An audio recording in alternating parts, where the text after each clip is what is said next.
මහරගම ශ්‍රී වජිරඥාන ධර්මායතනස්ථ සම්මා ආජීව සමාජයේ මගින් මේ දවස්වල ඉදිකරගෙන යනු ලබන දෙහිවල ආර්යාරාමස්ථ ගිලන් භික්ෂු සෙත්සුව අරණ අතිශයින්ම අගය කළ යුතු ශාසනික සත්කාරයක් හැටියට පළමු කොට හඳුන්වා දෙන්නට මම කැමැතියි. ඇත්තටම සම්බුද්ධ ශාසනයටත් සමාජයටත් විශාල සේවාවක් කරලා සම්භාවනීයත්වයට පත් වෙලා සිටින එහෙම නැත්නම් ධර්මයේ අධ්‍යාපනය ලබන උනත් ඒ ස්වාමින් වහන්සේලා උන්වහන්සේලා මේ බුද්ධ ශාසනය වෙනුවෙන් මුළු ජීවිතයම කැප කරලා ගිලන් වෙච්ච අවස්ථාවලදී උගා අසරණ වෙන අවස්ථාවල අපි දැකලා තිබෙනවා. ඉතින් එහෙම ස්වාමින් වහන්සේලාට පිළිසරණක් ලබා දීම සඳහා මේ සමාජයේ අපේ ගරු කටයුතු ස්වාමින් වහන්සේලාත් මුළු මහත් භාරකාර මණ්ඩලය ඇතුළු සියලු දෙනාම එකතු වෙලා නිස්සරණ අධ්‍යාශයේ ස්වේච්ඡාවෙන් කිසිම ආත්ම ප්‍රතිලාභයක් නොසලකා ශාසනයේම යහපත දියුණුව සලකාගෙනයි මේ කාර්ය සිද්ධ කරන්නේ. අපවත් වූ දායල අපි අතිපූජනීය මඩිහේ පඤ්ඤාසීය මහානායක ස්වාමීන්ද්‍රයන් වහන්සේට අතිපූජනීය අම්පිටියේ ශ්‍රී රාහුල ලොකු හාමුදුරන් වහන්සේට කියන මේ මහෝත්තමයන් වහන්සේලාට කරන ගෞරවෝපහාරයක් හැටියට උන්වහන්සේලාගේ සේවාව යාවත් කාලීන නැත්නම් යාව ජීවී කරලීමේ අරමුණ ඇතිවයි මේ කාර්ය සිද්ධ කරන්නේ.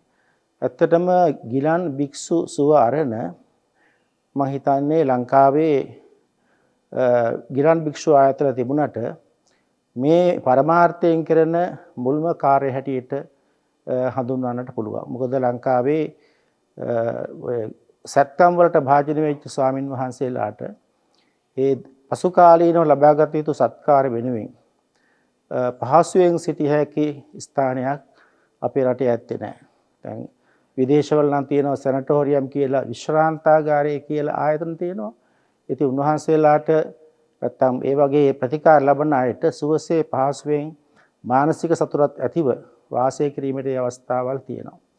මේ ලංකාවේ එහෙම අවස්ථාවක් නැති නිසා මම හිතන්නේ මේ ව්‍යායාමය අතිශයින්ම අගය කරන්නට ඕනේ. ඒ විශ්‍රාන්තාගාරයක් හැටියට මේ ගිලන් භික්ෂු සුව අරණ අත් වශයෙන්ම අතිශයින්ම වැදගත් වෙනවා. මොකද එහෙම ප්‍රතිකාර ලබන ස්වාමින් වහන්සේලාට තමන් වහන්සේලාගේ ඒ භාවනානුයෝගී වූ කාර්යන සිද්ධ කරගෙන ඊටාම විවේකීව ඊටාම සොම්නසින් සනසිල්ලේ වාසය කරමින් ඒ අවශ්‍ය ප්‍රතිකාර ලබා ගැනීමට ඇත්තටම මේ වාගේ ස්ථානයක් තිබීම විශේෂයෙන්ම අගනුවර වාගේ තැනක විශාල වශයෙන් සෞඛ්‍ය පහසුකම් තියෙන නගරයක් නිසා එහෙම නගරයක මේ වගේ ආයතනයක් ඉදිකරවීම අතිශයින්ම වැදගත් වෙනවා.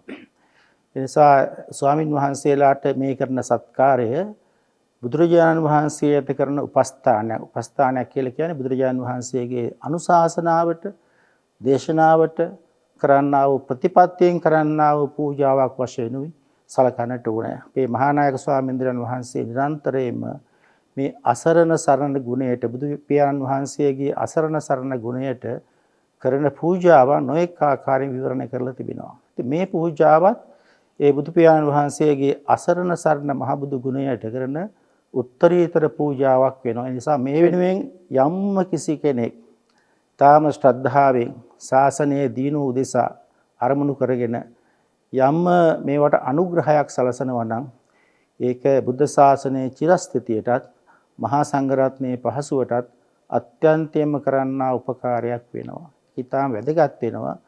මොකද ඒ ආයෝජනය ශාසනයේ දීනුව සඳහාම පවතිනක් නිසා.